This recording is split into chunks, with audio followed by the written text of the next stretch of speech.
În 1969, la Hanovra, Europa Occidentală căuta, după războaie și rivalități, o voce comună. Liderii statelor membre ale Comunității Economice Europene au întâlnit atunci presiunea istoriei și a viitorului.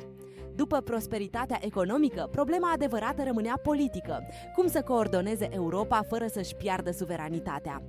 La Hanovra s-a discutat despre extindere, cooperare și despre un viitor mai puțin dominat de frică. Inițiativa a deschis drumul către Consiliul European, creat oficial mai târziu în 1974. De atunci, șefii de stat și de guvern au început să se întâlnească regulat.